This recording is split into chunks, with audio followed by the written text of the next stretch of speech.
Most people react to evil in three destructive ways: by becoming equally cruel, by victimizing themselves eternally, or by completely denying that evil exists. But there's a fourth way, Jung's response, that not only protects us from others' malevolence, but transforms us into more complete and resilient human beings. This is the only truly effective way to deal with cruelty without losing our essence, without becoming what we despise, and without allowing others' evil to define us. In this video, I'm going to reveal exactly how this psychological reaction to evil works, why some people become constant targets of cruel behaviors, and most importantly, I'm going to teach you the method Jung developed to transform these encounters with evil into opportunities for growth and inner strengthening. So stay until the end, because this might be the moment you finally learn the only truly effective way to handle human cruelty. And subscribe to the channel if you haven't already. First, we need to understand what really happens when we encounter others' malevolence. Jung observed that true evil isn't simply the absence of good, but an active and conscious force that seeks to destroy, dominate, and cause suffering. It's important to distinguish between inadequate behaviors caused by pain, ignorance, or immaturity, and genuine evil, which is calculated, intentional, and often sadistic. When you encounter a truly malevolent person, something very specific happens in your psyche. First, there's an initial shock, a disbelief that someone could act so consciously destructively. Then comes confusion, because your mind tries to find rational explanations for behaviors that defy your basic understanding of human nature. And finally emerges a visceral sensation of threat, not just physical, but existential, as if your very essence were being attacked. Jung understood that this process isn't just psychological, it's archetypal. When we encounter evil personified in another human being, we're coming into direct contact with the collective shadow, the darkest aspects of humanity that we prefer to pretend don't exist. And this confrontation awakens in us not only fear, but also our own individual shadow, the destructive impulses we keep repressed, and that can be activated by evil's presence. That's why many people, when confronted with genuine evil, feel tempted to respond with equal cruelty, not because they're bad, but because evil's presence awakens dark aspects that normally remain dormant. It's as if evil were contagious, infecting even those who were initially its victims. Jung warned that this is one of the most dangerous characteristics of encountering evil, its capacity to corrupt even good people through activating their own shadow contents. The second common reaction is permanent victimization, where the person identifies so deeply with the victim role that they completely lose their capacity for active response. They become prisoners not only of the evil they suffered, but of their own interpretation of that experience. Jung observed that when someone fixes themselves in the victim role, they're actually surrendering their personal power to the aggressor, allowing evil to continue exercising influence even when the aggressor is no longer present. The third reaction is denial, where the person refuses to accept that genuine evil exists, trying to rationalize or minimize clearly destructive behaviors. This happens because recognizing evil's real existence forces the person to confront uncomfortable aspects about human nature they prefer to ignore. But this denial is equally dangerous, because it leaves the person completely vulnerable to future encounters with malevolent individuals. None of these three reactions offers a real solution. The first transforms you into what you fight, the second paralyzes you indefinitely, and the third leaves you defenseless. Jung proposed a fourth way, more complex, but infinitely more effective. The conscious integration of the experience with evil as part of the individuation process. This approach begins with recognizing that the encounter with evil, however painful it may be, is also an opportunity to know deep aspects of human nature that normally remain hidden. It's through confrontation with evil that we can truly understand the value of good, not as an abstract concept, but as a conscious and active choice. Jung observed that people who have never been exposed to genuine evil frequently develop a naive and fragile goodness, which crumbles at the first real encounter with cruelty. But those who face evil consciously, without letting themselves be corrupted by it, develop a more mature and resilient form of goodness, one that doesn't deny the shadow's existence, but consciously chooses the light. This transformation doesn't happen automatically. It requires specific psychological work that Jung called opus contra naturam, the work against nature, because it goes against our instinctive impulses of flight, fight, or freeze. It's a process that requires courage, discernment, and above all, the capacity to maintain our integrity. even when confronted with forces that seek to destroy it. But before learning this process, we need to understand why some people become recurring targets of malevolent behaviors, while others seem naturally protected from this type of experience. Carl Jung discovered something fascinating about people who repeatedly find themselves in situations where they're targets of evil. They carry a specific combination of psychological characteristics that makes them simultaneously attractive and vulnerable to malevolent individuals. Understanding this dynamic is crucial for breaking the pattern of recurring victimization. The first characteristic is what Jung called highly developed feeling function. These people feel deeply, not only their own emotions, but also others' emotions. They possess a natural capacity for empathy that allows them to perceive pain, need, and suffering intuitively. This sensitivity, which in itself is a valuable quality, also makes them visible to emotional predators, who know how to identify and exploit this empathic openness. People with this sensitivity frequently assume that others share their capacity to feel and care, projecting their own humanity onto individuals who may be fundamentally different. They have difficulty accepting that someone could genuinely desire to cause pain without reason, because that goes against their own nature. This unconscious projection leaves them vulnerable because they can't anticipate behaviors that are outside their own emotional spectrum. The second characteristic is a hyper-developed sense of responsibility. These people tend to assume responsibility not only for their own actions, but also for others' reactions and feelings. When someone treats them badly, their first inclination is to wonder what they did wrong, how they could have acted differently, or what personal flaw provoked such treatment. This tendency toward self-blame is like a bright signal for manipulators and abusers who quickly learn to exploit this characteristic. Jung observed that this hyper-responsibility frequently arises from childhood experiences where the child learned that assuming blame for adults' problems was a survival strategy. But what worked as protection in childhood becomes vulnerability in adult life, because it allows others to transfer responsibility for their own destructive behaviors. The third characteristic is an unconscious need to prove their worth through caring for and healing others. These people feel naturally attracted to individuals who seem wounded, misunderstood, or needing help. They develop an identity based on being useful, making a difference in others' lives, being the person who understands when no one else understands. This need, though having noble motivations, places them directly in the path of people who know how to exploit this compulsion to help. Genuinely malevolent individuals are particularly skilled at identifying and manipulating this need. They present distorted versions of vulnerability that activate these sensitive people's caring instincts. Once they establish this initial connection, they begin a gradual exploitation process that can last years, always maintaining the illusion that they're misunderstood victims who need help. The fourth characteristic is a tendency to give the benefit of the doubt, even when clear evidence suggests otherwise. These people prefer to believe the best in people and frequently rationalize obviously destructive behaviors as resulting from pain, trauma, or difficult circumstances. They have an almost infinite capacity to create justifications for unjustifiable behaviors, always seeking explanations that preserve their belief in human nature's fundamental goodness. This characteristic, though demonstrating an admirable form of hope in humanity, also leaves them exposed for much longer periods than would be healthy. While less empathetic people would quickly identify patterns of destructive behavior and distance themselves, these people continue trying to find explanations and solutions, allowing abuse to continue and intensify. Jung understood that these four characteristics, when not consciously integrated, create a specific psychological profile that malevolent individuals learn to recognize and exploit. It's as if these people carried an invisible signal that says, "I can be manipulated. I'll assume the blame. I'll try to save you. I'll give infinite opportunities." And emotional predators develop an almost supernatural ability to identify this signal. But here's the most important part. None of these characteristics is intrinsically negative. Sensitivity, responsibility, compassion, and hope are valuable qualities that make a person capable of genuine love, deep relationships, and meaningful contributions to the world. The problem isn't these characteristics themselves, but the lack of conscious shadow integration that would allow them to be expressed with discernment and adequate protection.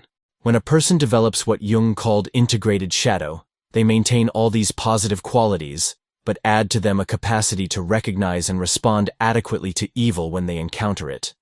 They don't lose their sensitivity, but develop discernment. They don't abandon their compassion, but establish healthy boundaries. They don't become cynical, but become wise. This conscious integration of the shadow is exactly what allows a person to respond to evil in a way that not only protects them, but strengthens them.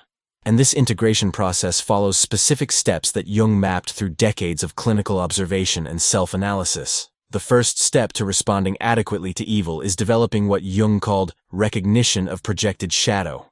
This means learning to identify when you're being confronted not just with inadequate behavior, but with genuine evil, and distinguishing between your own activated destructive tendencies and the other's truly malevolent behavior. Malevolent people are masters at confusing their victims about the origin of relational problems. They make you question your own perception, your sanity, your goodness. They project their own destructiveness onto you, making you feel responsible for conflicts you didn't create, and guilty for reactions that are natural in the face of provocation.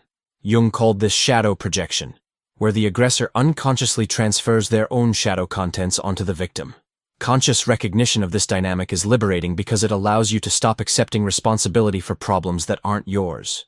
When someone treats you consistently cruelly, manipulatively, or destructively, and you find yourself constantly trying to understand what you did wrong or how you can fix the situation, you're probably dealing with shadow projection. Jung taught that the way to break this dynamic is through what he called withdrawal of projection. This involves consciously refusing to accept back the shadow being projected onto you, maintaining clarity about your own motivations and behaviors, and recognizing that the other's cruelty is their choice, not a result of your actions. This process requires developing a function Jung called the internal observer. It's the part of the psyche that can observe situations and interactions with enough emotional detachment to see patterns and dynamics that remain invisible when we're completely immersed in the emotional experience. Developing this internal observation capacity is crucial because it allows you to maintain perspective even in emotionally intense situations. The internal observer asks, "What's really happening here? What are the behavior patterns I'm observing? Is this person taking responsibility for their actions or constantly transferring blame? Is there genuine growth and change or just excuses and empty promises? Do I feel energized and valued after interactions with this person, or constantly drained and questioning my own worth?" The second step is what Jung called ego strengthening through conscious integration of one's own shadow. This may seem contradictory, but to respond adequately to external evil, you must first recognize and integrate your own capacity for destructive behaviors. Every human being carries potential for both good and evil. The difference between ethical people and malevolent people isn't the absence of destructive impulses, but the conscious choice not to act based on those impulses. When you completely deny your own shadow, when you identify exclusively as a good person who would never have negative thoughts or impulses, you become vulnerable to those who have completely embraced their shadow. Jung observed that people who have never acknowledged their own capacity for cruelty frequently find themselves paralyzed when confronted with real evil, because they can't understand or anticipate behaviors they deny in themselves. They also tend to be naive about others' motivations, projecting their own morality onto people who operate by completely different principles. Shadow integration doesn't mean acting destructively. It means recognizing that you have impulses of anger, revenge, cruelty, and manipulation, but consciously choosing not to be dominated by them. When you acknowledge your own shadow, you develop what Jung called discriminative function, the capacity to recognize these same tendencies in others and respond appropriately. A person with integrated shadow doesn't get shocked when they encounter evil, because they understand that this is a real possibility of human nature. They don't deny evil's existence, nor let themselves be paralyzed by it. Instead, they recognize what they're facing and make conscious decisions about how to respond, based on their chosen values, not on automatic emotional reactions. The third step is developing what Jung called active ethical response. This goes beyond simple personal protection and involves taking conscious stance against evil in a way that honors your deepest values. It doesn't necessarily mean directly confronting malevolent people, because that's not always safe or effective. It means refusing to be complicit in evil through passivity, denial, or unconscious collaboration. Active ethical response can take many forms. It can be establishing clear and non-negotiable boundaries. It can be refusing to participate in destructive dynamics, even when that means temporary social isolation. It can be documenting abusive behaviors for future protection. It can be seeking help from appropriate authorities when necessary. It can be simply leaving situations that cannot be changed. What characterizes active ethical response is that it arises from conscious choice based on clearly defined values, not from automatic emotional reaction. Jung understood that when we respond to evil from our own integrity, rather than simply reacting from wounds or fears, our response has transformative power, both for us and, potentially, for the situation. This form of response also has the quality of being sustainable long-term. When you act from consciously chosen values, you can maintain your response indefinitely without emotionally exhausting yourself, because you're not fighting against your own nature. You're expressing who you've truly chosen to be, even in difficult circumstances. The fourth step is perhaps the most challenging: finding transformative meaning in the experience with evil. Jung believed that all human experiences, even the most painful ones, carry potential for growth and consciousness development. This doesn't mean minimizing the suffering caused by evil or suggesting that victims should be grateful for their traumatic experiences. It means recognizing that it's possible to extract wisdom and strength even from the most destructive experiences. Finding transformative meaning involves asking not, "Why did this happen to me?" but, "What can I learn about human nature, about my own strength, about what I'm truly worth through this experience?" It's a perspective shift that moves you from victim position to conscious learner of your own existence. Jung observed that people capable of finding transformative meaning in experiences with evil frequently develop exceptional qualities of compassion, wisdom, and resilience. They don't become cynical or bitter, but develop a mature form of hope that doesn't deny evil's existence, but maintains faith in good's possibility. They become capable of helping others who go through similar experiences, transforming their own pain into a source of healing for others. This transformation process doesn't erase the suffering caused by the original experience, but contextualizes it within a larger narrative of personal growth and contribution to the greater good. It's as if the experience with evil became a painful but necessary initiation into deeper aspects of human existence. The fifth and final step is developing what Jung called discriminative compassion. This represents the synthesis of all previous stages: the capacity to maintain an open heart without being naive, to offer help without becoming a victim, to love without losing discernment. Discriminative compassion recognizes that not all people are at the same stage of moral or psychological development. Some people genuinely struggle with destructive patterns, but have capacity and desire for change. Others have consciously chosen paths that cause harm, and have no real interest in growth or responsibility. Discriminative compassion knows how to distinguish between these two groups and respond appropriately to each. With people in the first group, discriminative compassion may involve patience, support, and opportunities for growth, but always with clear boundaries that protect your own well-being. With people in the second group, discriminative compassion may mean community protection through firm boundaries, appropriate consequences, or complete distancing. Jung understood that developing discriminative compassion is a mark of real spiritual and psychological maturity. It's easy to be compassionate when it costs nothing. It's easy to establish boundaries when you don't care about the people involved. But simultaneously maintaining an open heart and healthy boundaries, offering love without allowing abuse, being kind without being naive. This requires conscious integration of apparently contradictory aspects of human nature. People who develop this capacity become true healing agents in the world. They don't perpetuate cycles of harm because they respond to evil with wisdom instead of reacting with more evil. They don't become permanent victims because they maintain their personal agency, even in difficult situations. And they don't deny the problem's existence because they have courage to confront uncomfortable aspects of reality. The journey of learning to respond adequately to evil is long and often painful. There are no shortcuts or quick fixes. But Jung observed that people willing to do this work not only protect themselves from future encounters with destructive behaviors, but develop character qualities that enrich all areas of their lives. When you learn to respond to evil with maintained integrity, you discover a form of strength that doesn't depend on external circumstances. You develop confidence in your capacity to maintain your values even under pressure. You discover that your goodness isn't fragile or dependent on others' goodness, but is a conscious choice you can sustain regardless of how others choose to behave. This discovery is profoundly liberating because it means your inner peace, your sense of self-worth, and your capacity to contribute positively to the world cannot be destroyed by others' behaviors. You become truly free from others' evil, not because you avoid encounters with it, but because you've developed internal resources to navigate these encounters without losing your essence. Jung believed that this type of individual development is essential not only for personal well-being, but for collective human consciousness evolution.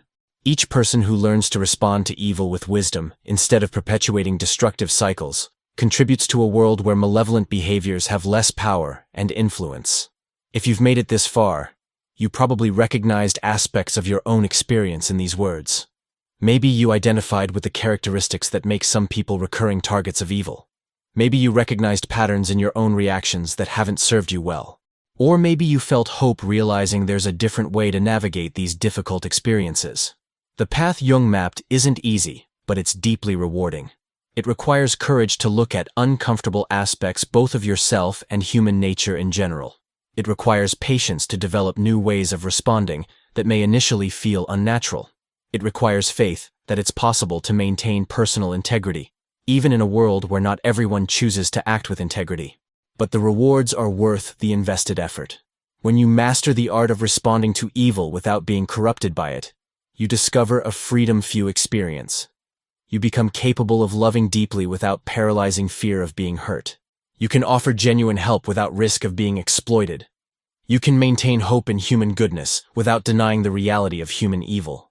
Perhaps most importantly, you become a living example that it's possible to find strength through adversity, wisdom through pain, and compassion through suffering. Your own life becomes evidence that evil, however real and destructive it may be, doesn't have the final word on human potential for growth, goodness, and meaningful contribution to the world. Carl Jung taught us that the darkest aspects of human experience frequently carry the most valuable gifts, but only if we have courage to meet them consciously, rather than being dominated by them. The evil you encountered wasn't an accident.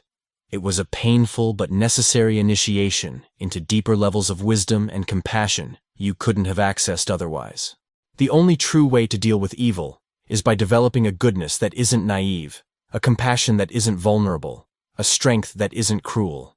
And this development happens not despite encounters with destructive behaviors, but through how you choose to respond to those encounters. You can't control whether you'll encounter evil in the world, but you can control how you'll respond when it happens. And that choice, repeated consciously over time, determines not only your quality of life, but your contribution to the quality of life of everyone your choices touch. If this video resonated with something deep in your experience, if you recognized important truths about your own journey, leave in the comments the phrase, "I choose to respond with wisdom."